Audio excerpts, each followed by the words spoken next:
Olá, você que me assiste, seja bem-vindo. Marcos Silva de volta com o programa Voz Israel. Hoje o programa 554, trazendo para você hoje algo muito forte, tremendo, que é, sem dúvida nenhuma, talvez o mistério mais complexo desse livro do Apocalipse. Nós vamos falar hoje sobre as duas testemunhas que aparecem aqui no capítulo 11 e que você não pode deixar de assistir. Tenho certeza que você jamais ouviu isso de ninguém, até porque, como falei, é talvez o segredo, o mistério mais complexo deste livro que certamente ninguém até agora falou. Quer saber do que eu vou falar? Não sai daí, porque dentro de instantes, como sempre tenho falado aqui, estamos de volta com o programa Israel, que é feito para mim e para você.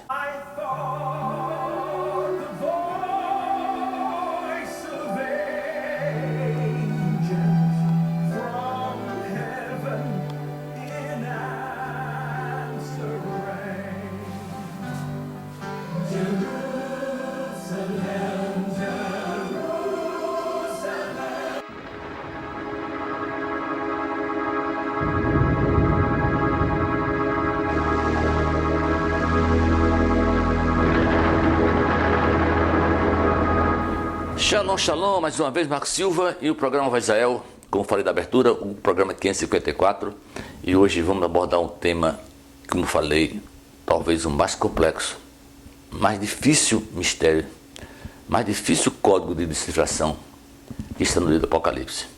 A história das duas testemunhas, algo muito forte, que você não pode deixar de assistir. Nós falamos no programa passado que você assistiu, também tremendo, a história do anjo que veio, o anjo poderoso, colocou o pé no mar, o pé direito, e o pé esquerdo na terra.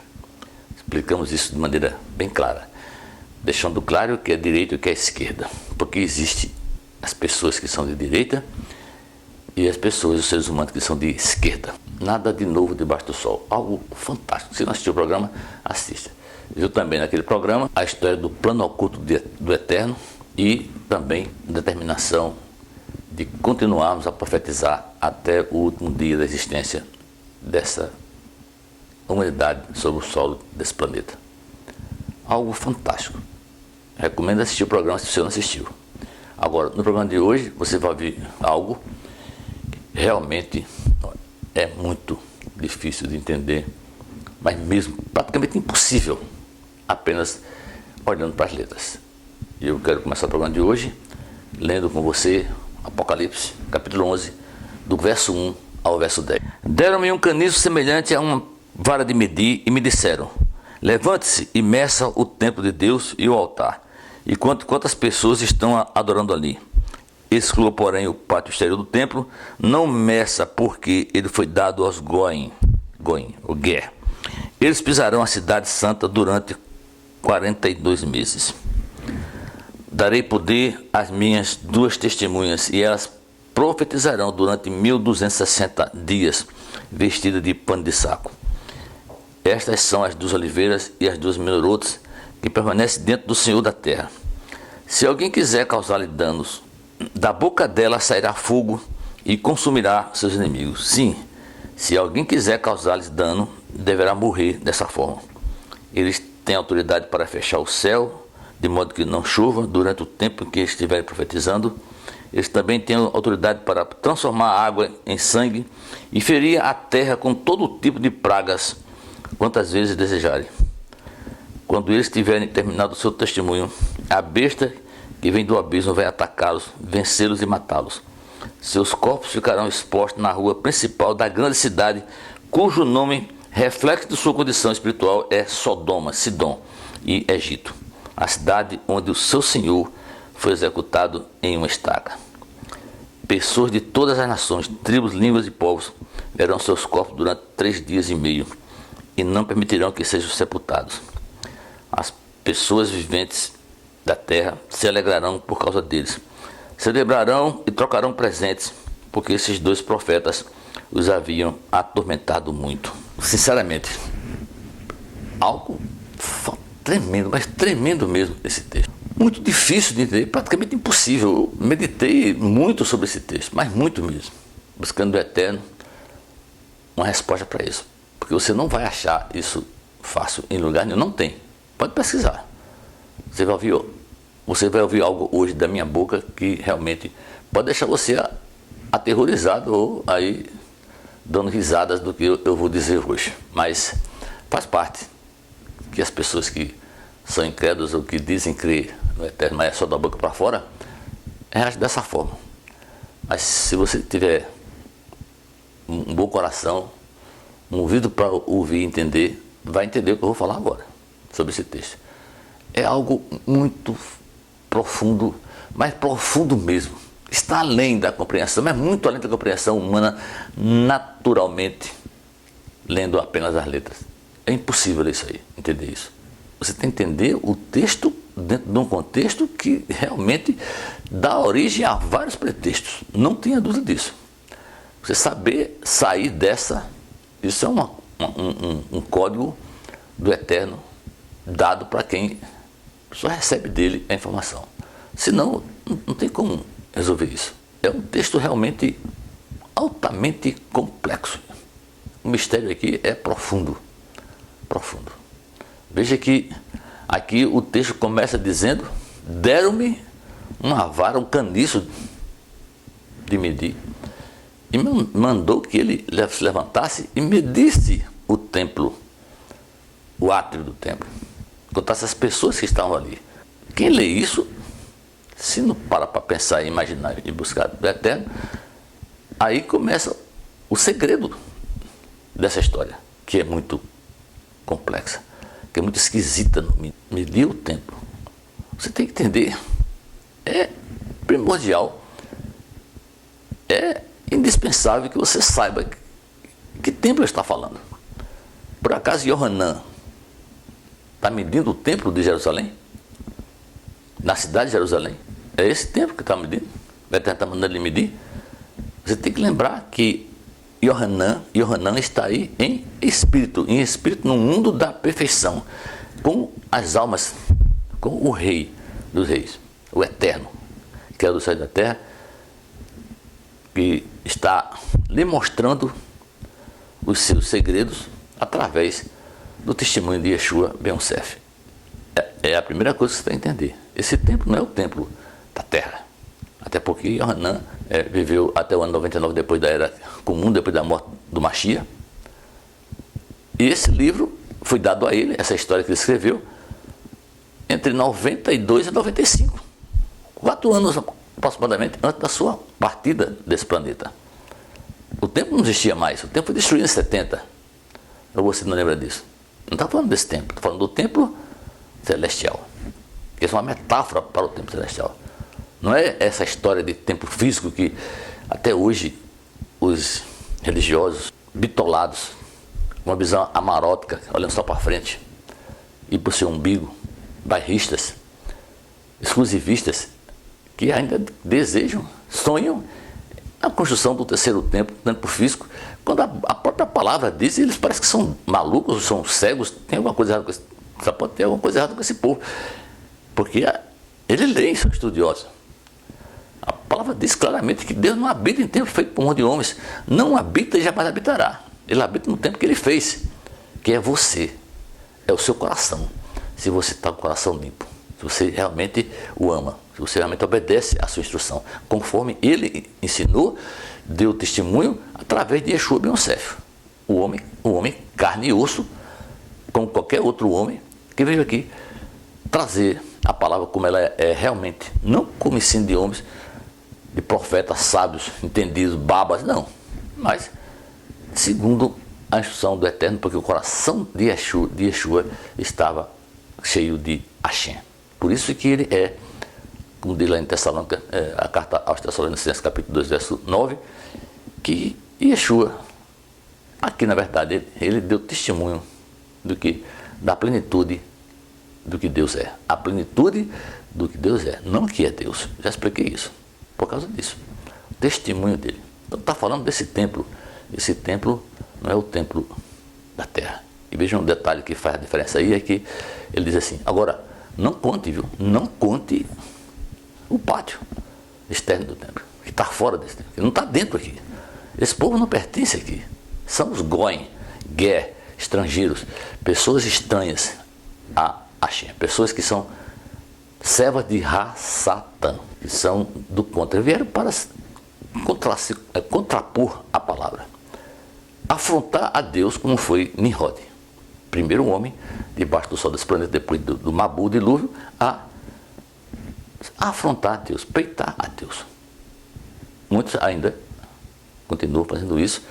Isso é o cerne desse capítulo, com essa história das duas testemunhas que infelizmente ninguém entendeu até agora, pelo menos não li nenhum, e não vi ninguém falar. Se você viu, gostaria de saber a fonte.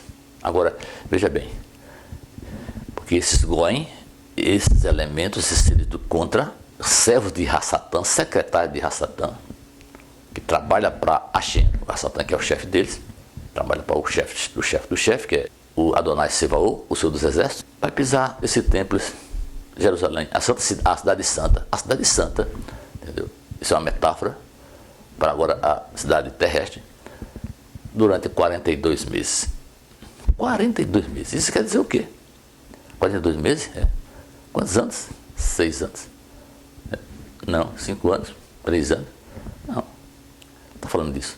42 meses está falando de 42 semanas. Veja que 42, esse número, está ligado com o quê? 42 anos do povo no deserto. 42 anos. 42 paradas antes de chegar a entrar em Canaã, a terra prometida, que não é o país de Israel terrestre.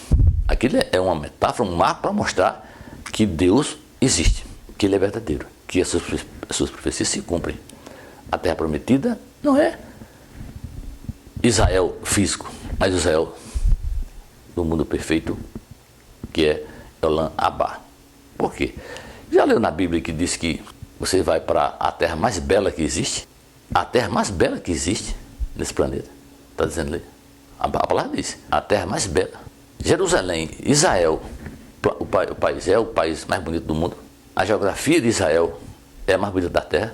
Dá licença, né, meu? Vai estudar, cara. Vai pedir a Deus direção. É óbvio que não é. Há lugares maravilhosos, belíssimos na terra. As condições.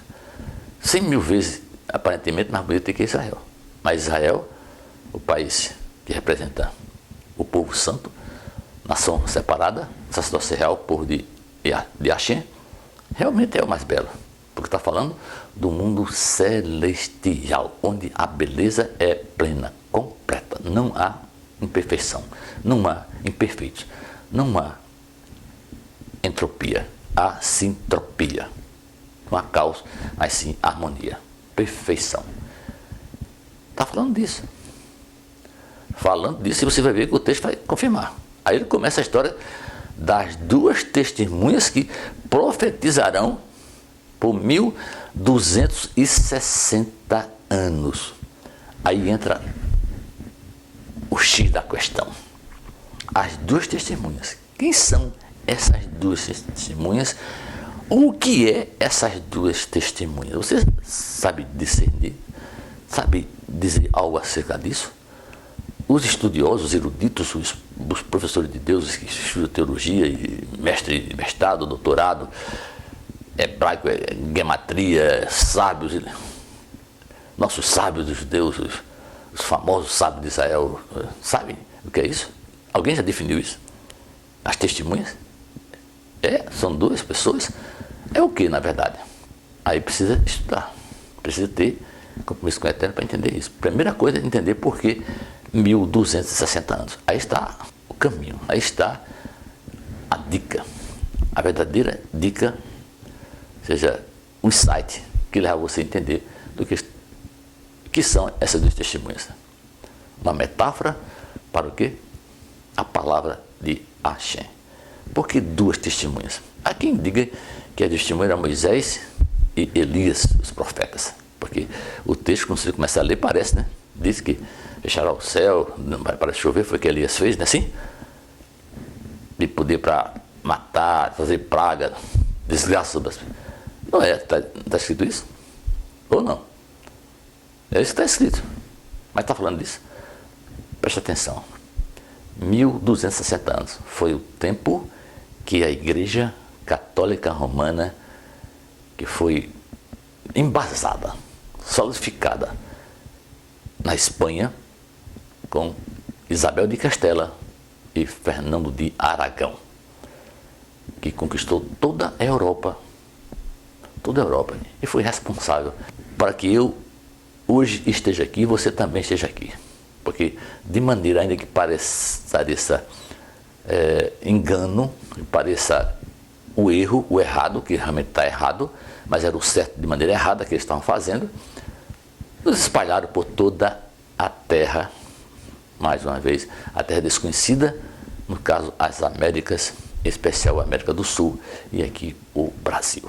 Nosso povo, sem dúvida nenhuma, já falei, é o povo formado por judeus, israelitas, que vieram de Espanha e de Portugal, trazendo essa palavra através dessa Igreja Católica Romana. Os jesuítas, os padres aqui, que incutiram e cauterizaram e catequizaram milhões de pessoas até hoje, que seguem ao cristianismo, que foi trazido de Israel, de Judá, de Sião, para o mundo todo. Por essa igreja, o trabalho do Eterno, trabalhando certo, de maneira certa, que parece aos olhos dos incrédulos, dos céticos, dos questionadores, dos que não têm fé, das pessoas de pouca fé, que ele está escrevendo por linhas tortas. Nunca Eterno escreveu por linhas tortas, sempre por linhas retas, corretas. Nunca errado. Nunca. Nunca, nunca, nunca.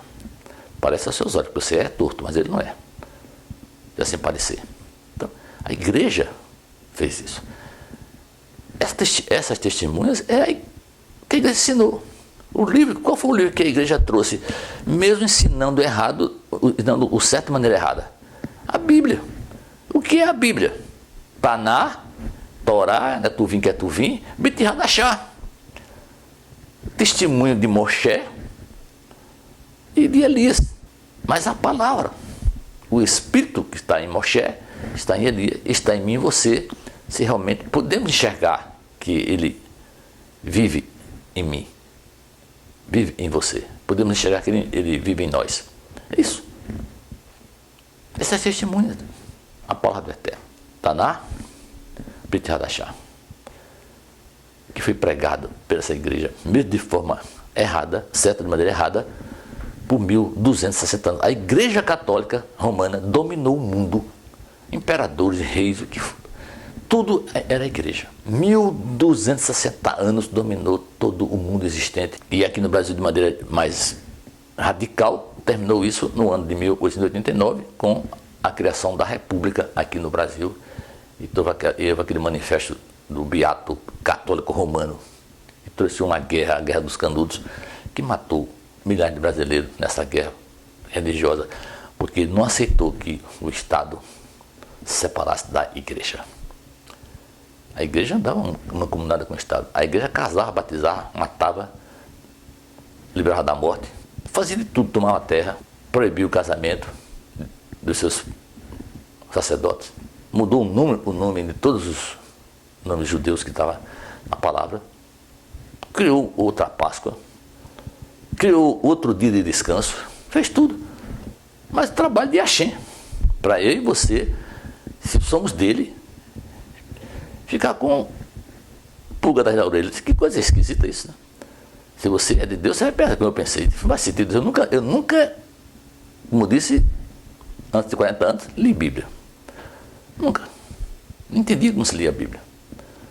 Mas se você é de Hashem, ele vai lhe resgatar. Onde você esteja, seu coração jamais vai mudar, porque o meu coração nunca duvidou da existência do Criador. Nunca. Se precisar, ele lê Bíblia. Mas eu entendo o que a Eterno está fazendo. Tomara que você também entenda.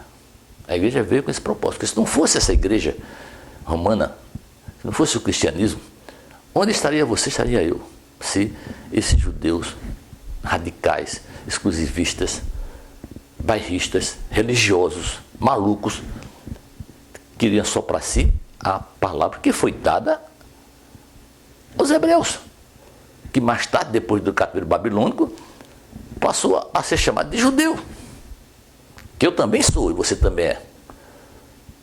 Mas eu sou judeu, apenas sou um judeu israelita. Sigo a instrução de Hashem por Yeshua. Você também deve ser, se está me ouvindo. O trabalho foi esse. E eles profetizaram 1260 anos. Essa palavra chegou até os confins da terra. Porque se não fosse, ia ficar lá. Lá, com os judeus na Europa, em Israel. Eles iam ficar com isso aí. Se acham, até hoje, muitos se acham lá. Eles se acham, os religiosos.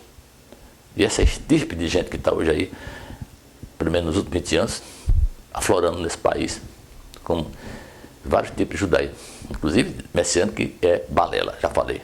Mas se você hoje vê YouTube, assiste vídeos, você percebe um número tão grande já de judaísmo aqui. Cultos judaicos. E de sinagogas. Cheio de sinagogas, não está? Isso por quê? Porque as testemunhas profetizaram por 1260 anos. E aí elas foram mortas. Não foram? Você vê que aí, na sequência, depois que elas fizeram tudo isso, quem se metesse com elas ia se lascar porque ia morrer queimada. O fogo, o queimar não é só morrer queimado literalmente, mas é queimar porque você está se queimando dentro do eterno. Seu coração vai ficar cada dia mais opresso, doente, você vai sofrer com dores na alma. Isso é o calor do inferno que muita gente vive no mundo de hoje. Ansiedade, depressão, tristeza, angústia. É o que as pessoas recebem por andar contra a Torá, a Constituição. Porque a palavra que a igreja trouxe acompanha Torá, acompanha Neto Vim e Queto Vim e Neto Vim. Os profetas e os livros históricos, ou não, que eles chamam, e você chama, conhece como Velho Testamento, como se Deus fosse velho e a palavra dele fosse velha e envelhecesse. Dá licença, né, meu? Não existe isso. E associado a um novo livro, que é baseado, nascido do Taná, que é a Brit Hadashah, onde Yeshua, o enviado especial do Eterno, o servo amado dele, aqui ministrou por pouco tempo, mas é aquela história. Para um bom entendedor, meia palavra basta. Foi que Yeshua cumpriu aqui. Não precisou falar muito. O testemunho dele foi suficiente, 3 anos e meio. Veja só, 3 anos e meio. Que coisa interessante, né? Interessante. Dá para entender agora a história do texto aí? Que eles foram mortos e ficaram... O que foi que saiu do abismo? Quem foi que liberou do abismo? Os demônios? O anjo veio e abriu. Para Satã. Veio para matar. Veio tirar de cena essa palavra. E isso aconteceu, não aconteceu? Lembra da idade das trevas? Que a igreja fez tanta coisa ruim que mataram Deus? Mataram Deus. E muita gente até hoje, Deus para elas, está morto, mortinho, não existe Deus. Ou existe Deus para muita gente? Deus não existe. Não existe. Até para quem está em igreja, quem carrega Bíblia, Torá, não existe esse tipo de gente. É só adoração de lábios, da boca para fora. Não tem compromisso com ele mesmo. Não tem mesmo. Essa é a verdade. Doa em quem doer ou a quem doer. É assim que tem que ser. A palavra do Eterno é essa. Está dizendo a mim e a você isso. A igreja fez isso. Trabalho de Hashem. Porque é nessa situação, nessas circunstâncias, no difícil, na dificuldade, adversidades, é que você se mostra. Você se mostra quem você é. Você revela quem você é. É revelado quem você é nessas situações. O que está dentro de você. Porque a boca fala daquilo que o coração está cheio. O que você faz é porque está impregnado na sua mente, no seu coração. Você bota para fora. Ou não é assim? Isso é matemática, isso não é religião, isso não é ciência, isso é matemática pura, física quântica. Isso, nada além disso. Então, a igreja fez isso. A partir do século XVII até o século, quase meado do século XIX, Deus estava morto. Iluminismo, humanismo, proselitismo, espiritismo, tudo coisas de ciências ocultas, mas trazendo à baila outros deuses, outras crenças, filosofias. Estudo de filosofia e mais nada. Mas Eterno nunca perdeu, como Israel nunca perdeu uma guerra. Nunca perdeu uma guerra. E não vai perder nunca, porque Israel é vencedor. Não adianta se meter com Israel. Porque Israel, meu país aqui físico, tem Israel, tem israelita lá, verdadeiramente. A maioria não é, é mundana. Mas o Eterno escolheu aquele lugar, escolheu pessoas ali, que são seus servos. Ali existem pessoas puras, em meio daquela mundanista, naquela prostituição, naquele lugar de assassino também, de ladrões, de adúlteros, de pederastas, homossexuais. Tudo tem em Israel, como em toda parte do mundo. Mas há pessoas ali, que é Israel do Eterno. E ele, Israel, é guardado por Hashem, porque a palavra diz que ele é Shomei Israel, é o guarda de Israel. Shomei Datot Israel, o que guarda as portas de Israel. Ele. E só ele. Tem outro. Aí, 3 dias e meio ficaram expostos. Não foi assim? Está dizendo a Bíblia aí? O povo passando. Aí, achando legal que eles morreram. Que a palavra de Deus morreu. Que muita gente gostou disso e gosta até hoje.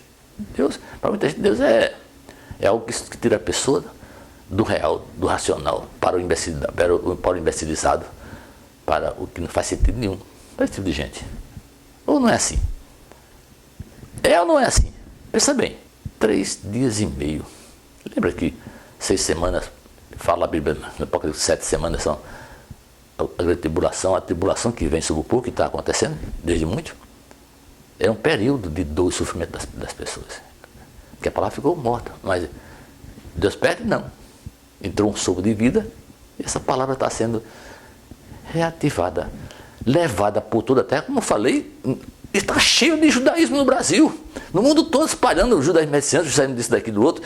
Embora tenha muito engano, muita mentira, muita balela, que é só de boca para fora, mas está sendo divulgada essa palavra em todo lugar. Celulares, tablets, televisão, DVD, está tudo divulgado.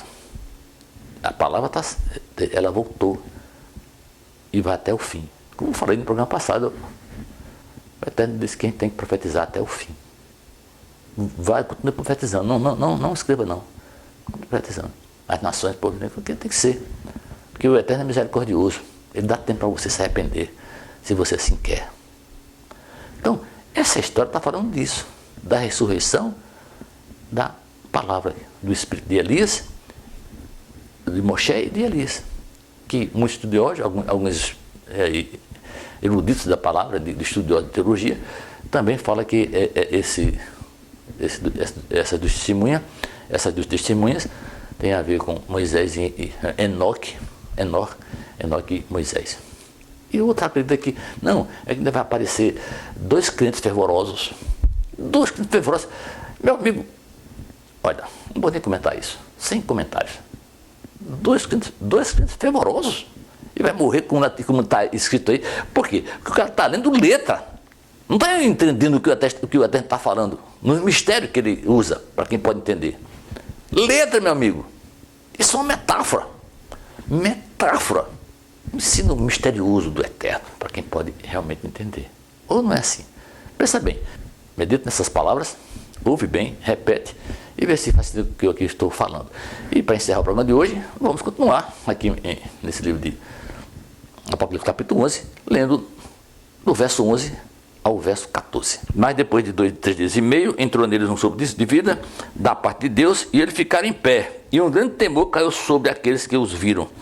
Então os 2 ouviram uma forte voz do céu, que lhes disse: subam para cá. E eles subiram para o céu em uma nuvem, enquanto os seus inimigos os observavam. Naquela hora houve um forte terremoto e 1/10 da cidade ruiu. 7.000 pessoas foram mortas no terremoto.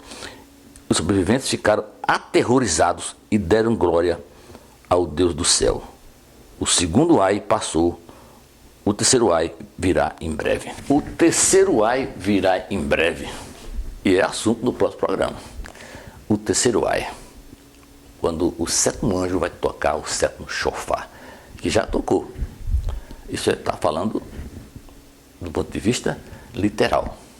Mas veja você que, aí eu falei, 3 dias e meio. 3 dias e meio eles ficaram mortos. Esse é um período que está escrita metaforicamente, e depois a palavra é aquela história que os cristãos evangélicos chamam o avivamento da palavra. Percebeu isso? Veja que lá aí anteriormente eu falei que essa cidade reflexo que é chamada a cidade de Sodoma, Sidom e Egito. Isso é o quê? Falando do mundo. Sodoma é o mundo hoje. Sodoma é o mundo. Desde aquele tempo até o dia de hoje. O mundo está sodomizado. Cheio de prostituta, homossexuais. Tudo jeito que coisa não presta. O mundo está assim. Ladrões, adultos, mentirosos, políticos, vagabundos, injustiça tomando conta das pessoas, na terra, nos corações. Ou não é assim? Egito. Egito é uma metáfora para o mundo, para o mundano. Egito não é o país de Egito, literalmente falando. É uma metáfora para o mundo. O mundo deserto é o mundo que você vive. Nós estamos num deserto. O povo saiu do Egito, de brincadeira, né? Saiu do Egito, mas o Egito continua dentro das pessoas. As pessoas estão cheias de Egito. Cheias do Egito. Das coisas do Egito, da carne. É só lembrar do happy hour. O happy hour é fundado de quem? Quem deu origem ao happy hour? De tomar cerveja, beber, festa e patifaria na sexta-feira? Quem é? Os egípcios, cerveja. Isso só mudou no ano 622 com Maomé, que depois de se converter e inventar, que recebeu, como toda igreja, toda religião mundana, teve um anjo que veio falar para eles, porque isso copia da Bíblia. Gabriel vem citar para Maomé o Alcorão, e ele criou o Islã. É isso que acontece, religião. Mas o mundo é Egito, deserto. Você está no deserto. Saiba andar com o Eterno, porque no deserto, se você estiver com ele, nada vai lhe faltar, como não faltou para aquele povo miserável, desgraçado, incrédulo que estava andando com ele lá, mostrando que é tão verdade que só sobraram 2 vivos até o final daquela jornada, que saiu do Egito. É a vida, é a vida. Então, o povo aí se regozijou, ficaram, quando viram que eles ressuscitaram, que a plateia também está espantada hoje aí. Muita gente está espantada com esse avivamento, com a palavra sendo divulgada em todos os lugares. Ainda que ensinando certo de forma errada. E não há mais quem proíba isso. Apesar de países que são anticristãos, anti-Bíblia, anti-Deus, a Bíblia continua sendo pregada, ainda que de maneira clandestina, em todos os confins da Terra. Todos os confins da Terra. Não tem como fugir da era cibernética. Não tem. O Eterno sabe o que está fazendo desde antes de tudo. Ou não é assim? Uma coisa tremenda esse ensino, que está aqui nos norteando para o fim dos tempos. E aqui, mais uma vez, ele usa uma metáfora tremenda. Houve um grande terremoto. Quando ele chamou os anjos, chamou a palavra, no caso os profetas, entendeu? Venham. Se você é um profeta do Eterno, se você tem o espírito de Hashem, que estava em Moisés, em Elias, em Enoque, nas pessoas que andaram segundo o instrução do Eterno, mas de maneira mais completa, agora nos dias de hoje, desde a era de Yeshua, como o espírito de Yeshua, que é o espírito de Hashem. Também estava em Elias, estava em Moshe, estava em Enoque. Agora, aperfeiçoado, porque Hebreus, carta aos judeus messiânicos, diz que Yeshua veio para ser aperfeiçoado. Esse espírito que estava em Moisés, que estava em Enoque, que estava em Elias, que estava em Elias, foi agora aperfeiçoado, só foi aperfeiçoado em Yeshua. E se você está com ele, eu também, nós somos um com ele e somos um com Hashem. Aí veja que houve um grande terremoto, né? E terremoto acontece frequentemente, hoje até tem menos, mas Israel, Jerusalém, já sofreu alguns terremotos. E aí fala um terremoto que matou 7.000 pessoas. 7.000 pessoas, que conta, né? Matou 7.000 pessoas, olha que engraçado. 7.000 pessoas, dá para entender isso aí. Por que não foi 7.500, 8.000, 6.000, 5.000? Por que 7.000? Olha, vai estudar. Busca o Eterno que vai te dizer as coisas, porque está claro que isso é uma metáfora, ou não. E as pessoas, quando vem a desgraça que vem sobre essas pessoas de um modo geral, as pessoas ficam lembrando que Deus existe. Nessas horas, né? A maioria das pessoas é assim, porque elas querem se aproveitar das coisas de Hashem. Pessoas interesseiras, Não amantes de Hashem, mas interesseiras no que ele pode fazer por elas. Não é o que ele significa para elas, mas o que ela pode dar para elas. Então elas querem de Hashem isso. Aí, glória a Deus. Passaram a terror, dá glória a Deus. Ou mudou isso? Não vai mudar. Vai ser assim até o fim. E no próximo programa você vai ver o que acontece quando o sétimo anjo toca o seu shofar. Espero que você tenha entendido o que falei. E se assim até permitir, para a semana, no próximo programa, entraremos com o toque do sétimo shofar. Mais uma vez, estamos terminando mais um programa Vai Israel. E como de sempre, mais uma vez, vamos agradecê-lo por esse privilégio. Toda Rabá, Adonai, Elohim, Melech Olam, Avim Malaquim, Avim Shema Shammai. Muito obrigado, nosso Deus do Universo, nosso Pai Celestial, Deus do céu e da terra. Nós te louvamos mais uma vez pela tua misericórdia sobre nós. Toda Rabá, Senhor Yeshua, Yeshua, o Mashiach de Israel. Toda Rabá, Toda Rabá, Toda Rabá. E você assistiu o programa, o nosso Toda Rabá, muito obrigado por sua presença conosco. E como de sempre, desejo a você e a sua família uma Shavuot Tov. Receba uma semana de bênção do Eterno. E a sua Shalom. A Shalom, meu Adonai, a paz que vem do Senhor Hashem, o Criador do céu e da terra. Você que comigo é o ovelha Gazel, está perto e foi achada. Estamos lembrando, mais uma vez, e vamos, como de sempre, guardar o Shabbat, que é o caminho, sem dúvida nenhuma, a razão da nossa existência nos céus e na terra. Assim sendo, Leitraot, quer dizer, até logo, e Alamai, tchau, até o próximo programa. Shabbat Shalom, Shabbat Shalom, Shabbat Shalom.